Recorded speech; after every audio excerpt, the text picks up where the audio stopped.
Hey guys, I'm Dov, and today I'm back with more Total War Warhammer 2 online action. Today we're back with the Lizardmen. They're going to be taking on the filthy Dark Elves, so let's get straight to it. We've got the Saurus Old Blood leading the way here. He's just got Foe Seeker there, Bastildon with the Solar Engine, 2 units of Chameleon Skinks, and for the main line we've got Temple Guard here with Saurus Warriors, 3 of them in the center, Temple Guard out. Another Temple Guard out on the flank. Skink Priest Lore of Heavens here, just with Harmonic Convergence and Wind Blast. Very cheap, very cost effective. And that's pretty much it. Oh, of course, how could I forget for the Lizardmen? In the woods, we've got hidden 2 units of Horned Ones. So, very interesting. These guys do have pretty heavy armor piercing damage. 41 AP per hit. It's absolutely brutal. So, we'll see how they can do. Meanwhile, for the Dark Elves, in the front line, we've got Dread Spears and Bleak Swords. We've got a couple of Blackguard of Nagorond and a couple of Witch Elves as well. Blades of the Blood Queen, the Regiment of Renowned Executioners, Cold One Knights, MORATHI up in the air, and another unit of Cold One Knights. MORATHI's got Soul Stealer, Soul Blight, Power of Darkness, and Melkos Mystifying Miasma.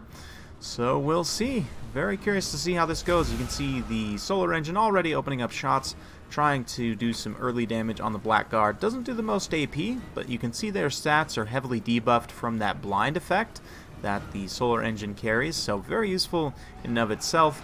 You can see the Chameleon Skink's going to be maneuvering out to the flank here, try and pull these Dread Spears away. A melee attack order has been issued. The Dread Spears just about caught them.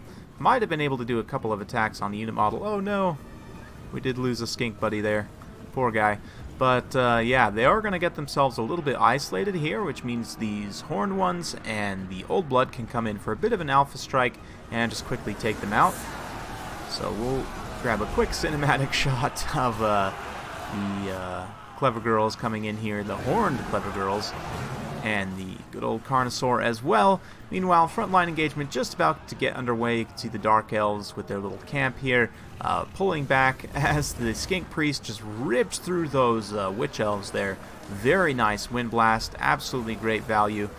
Meanwhile, MORATHI diving down here, the Rev Crystal going to charge in the front line, do some good armor piercing damage, and just in general, the light sort of, I don't want to call them state troops, but what, militia?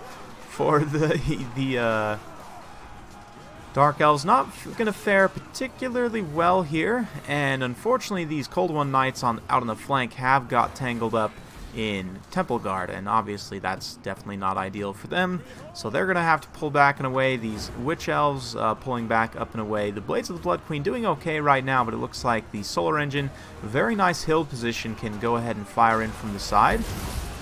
And it doesn't apply the blind effect to the Saurus Warriors, but it does apply it to the Blades of the Blood Queen, and then a brutal Wind Blast to follow it up. So some excellent stuff there. Meanwhile, out on this flank, I've been missing it a little bit, but some very skillful play. These Horned Ones have just been disengaging anytime these Blackguard get too close. You can see Murderous Prowess popping off map-wide. Unfortunately, a lot of the frontline units not really able to benefit from that. Even Blades of the Blood Queen just getting overwhelmed at this point. As MORATHI dives down here to try and intercept the Cold Ones, or these Horned Ones. Melkos Mystifying Miasma would definitely help right here for these Blackguard to catch up, but this is one of the main issues for Elite Halberds. You know, with the Witch Elves maybe could do a little bit of a better job catching up, and if they could proc that Madness of Cain. But here comes the heavy Temple Guards over to intercept. Witch Elves won't necessarily trade the best against Temple Guard. They'll do okay, but it's not going to be super cost effective, and it's not going to be the target that they want to fight necessarily. Those Temple Guard enrage and still are just force pathing after those Blackguard, it looks like. But Cold One Knights interrupting the Solar Engine, but I thought it was actually just going to pop off a shot while it was moving there. But the Horned Ones and the Saurus Old Blood coming in with MORATHI also getting in here as well, and looks like some Dread Spears following up, so a bit of an escalation. Got some Cold One Knights mixed in here as well.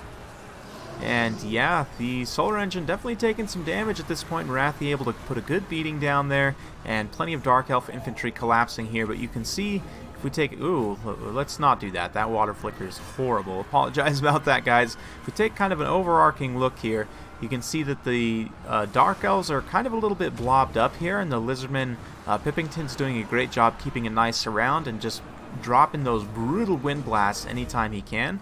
But just in general, because the Dark Elf forces are going to find themselves a little bit surrounded here, they're going to be a lot more susceptible to terror. That being said, this Saurus Oldblood is just about offline. He is being enraged by those Witch Elves, but they're going to take a brutal charge from those Horned ones, just plowing through. And you can see the Cold Blood on the Horned ones preventing that rampage. So I believe the idea with this build was to only have the 2 Horned ones so that he could control them with the 2 characters. He only has the Saurus Oldblood, right, and the Skink Chief, or the Skink Priest, rather. Harmonic Convergence on the Saurus Oldblood means he is going to be able to finish off MORATHI. His stats are heavily buffed, and just 1 or 2 hits with that heavy anti-large AP weapon strength, and some brutal volleys as well from the Chameleon Skinks focusing on MORATHI. She's only got 40 armor, so that actually will do a lot of damage there. And with MORATHI getting terrified, that is going to hit critical army losses for the Dark Elves. So big thanks to Pippington for posting that replay. Definitely a very fun battle in terms of just kind of showing off the Lizardmen's strengths. Pippington, I would definitely say is a very strong Lizardman player, so although I didn't rate Lizardmen too high in my tier list, they are probably a lot better than I give them credit for, and in particular this battle, they were able to carry the day here. In terms of the breakdown, yeah, 40 kills and an XP chevron for these Horned ones, 67 and an XP chevron for these, 85 and an XP chevron for the Solar Engine, so great stuff there across the front line. The Saurus Warriors, Temple Guard doing very well, getting support from the Skink Priest, both through Wind Blast and through Harmonic Convergence. Saurus Oldblood also managed to rack up 48 kills and took away a lot of attention from the front line, like those Blackguard obviously didn't engage in the front line because they were too busy trying to deal with all these mobile units for the Lizardmen. MORATHI herself didn't get too many kills. Blades of the Blood Queen did okay in the front line, but they kind of got overwhelmed by greater numbers, so a little bit rough there. But yeah, just in general, fairly decent build. And in the sort of discussion that was following the this replay being posted, Pippington and Aerocrastic were just sort of talking about Horned ones in general and whether or not they were going to be more effective than regular Cold One Riders. So if we go ahead and have a look here, I believe Pippington's build was something like this. No, that's too much. With the 2 Cold One Riders with Horned ones instead, and I've got one too many things here, but yeah, something like that I think is what he brought. But just in general, if you were to say cut these Horned ones down, you could maybe take 3 Cold One Riders. Yeah, we could go ahead and squeeze that in potentially, and that is going to give us enough perhaps to get both Stand Your Ground, and unfortunately we don't quite have enough for the Horn of Kygor, so you would have to maybe optimize cost a little bit on something else. There's not really a whole lot else you might want to cut though.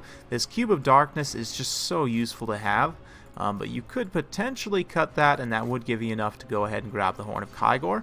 Then you're going to be able to buff up the melee stats of these Cold One Riders to be not quite on par with the Horned ones. Obviously Horned ones still have better, armor, weapon strength, and more health and everything too. So it may be worth it just for the extra health, but just in general this does give you a little bit more numbers, and then also allows you to bring the support buffs on the Saurus Oldblood to really kind of layer that on top of each other. If you really wanted to optimize, you could maybe cut one of these Chameleon Skinks down and bring a Skink Chief for the extra cold-blooded. I don't know if that's really optimal, though. I say optimize, and I'm really not sure that that's 100% optimal. But let me know what you guys think in the comments down below. Would you take Cold One Riders over Horned ones, or would you rather take... would you take Cold One Riders and take more numbers, more support, or would you take more Horned ones and just try and power through, kind of like in that last replay? Let me know your guys' thoughts in the comments down below. Just in general, like I said, Lizardmen, and I said this as well in my tier list video, kind of because of the methodology I used, they ended up ranking probably not as well as they probably should have, but there are definitely some matchups there that you can argue back and forth quite a bit, and the Dark Elves versus Lizardmen is certainly one of those very interesting matchups. So let me know your guys' thoughts as well about that matchup in general, and just about the Lizardmen, how they're doing. They definitely, their lack of Regiments of Renown and new stuff, new toys is showing, but I still think that they're in a pretty solid place, certainly in a better place than the Skaven, I would say. But let me know your guys' thoughts. Hope you guys enjoyed watching. If you do like this sort of content, be sure to like, subscribe, hit that bell notification button so every time I upload a new video, you'll be notified. Thanks again for watching, and we'll see you next time.